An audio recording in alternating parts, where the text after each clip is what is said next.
Welcome back. The latest poll of the special Senate election in the now competitive state of Georgia shows the senior pastor from the famous Ebenezer Baptist Church in Atlanta pulling ahead. Reverend Warnock, the local activist with national backing, is 8 points in front of current Senator Kelly Loeffler.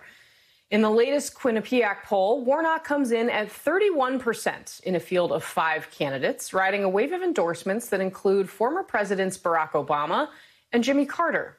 And joining us now is Democratic candidate for the U.S. Senate in the state of Georgia, Reverend Warnock. Reverend, thank you so much for getting up so early with us. It's great to see you again. This poll and your race obviously a little different because it is a runoff, so no one likely to get 50% here. So we may not see a resolution on Election Day the way people will be expecting in all of the other races across the map. But talk to us about what you're seeing with all of the news that's unfolded in the last couple of weeks, the president's debate performance, and now his diagnosis with COVID-19. What are you hearing from particularly undecided voters, if you can find any, about how those developments are impacting their plans for voting in November? Well, thank you so much, Casey. I don't mind at all. It's wonderful to be here with you this early in the morning. I have to tell you that being the front runner feels pretty good, and I think that people are responding to our message. I'm running against the wealthiest member of Congress. She's poured millions of dollars into this race, but thankfully in our democracy, this seat is not for sale. And so as I'm moving all across the state of Georgia, I was down in Valdosta, down in Brunswick, Augusta. People are really focused on themselves. I think too often politics is focused on the politicians, who's up and who's down.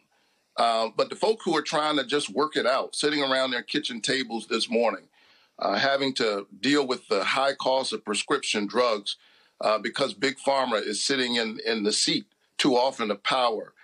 Those who are trying to figure out how to get their kids to school are dealing with basic kitchen table issues. And they don't see that through the lens of Democrat and Republican, right and left, but right and wrong.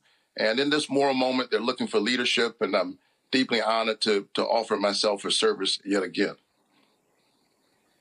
You bring up health care, and that's obviously something that we know is on voters' minds, especially amid the COVID-19 pandemic. And the Senate is about to start confirmation hearings for Amy Coney Barrett. Democrats have focused on a case that could knock down the Affordable Care Act that the Supreme Court is set to hear just weeks after the election. And there are questions about what Democrats should do if they take back the Senate to try and change the Supreme Court. If you were elected to the Senate, would you support adding justices to the Supreme Court? Well, I'm honored to be running. And as you can see, we've got a great shot. I intend to win this seat, but I don't want to get ahead of myself. I think it's really important that we hold Mitch McConnell to the McConnell standard.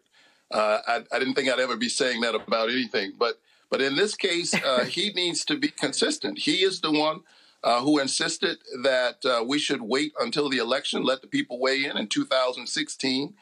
And I think the onus is on him to prove what's the difference between 2016 and 2020. There should be no confirmation before there is an inauguration. And I would be holding the line where I'm in the Senate right now. The good news is if I can win outright, and I know we've got a ways to go, but, you're talking to a pastor, preaches about the parting of the Red Sea and the things that can happen, right? When we really put ourselves in the struggle. I mean, stranger things have happened in 2020 also. This is the year of strange things. Things can happen.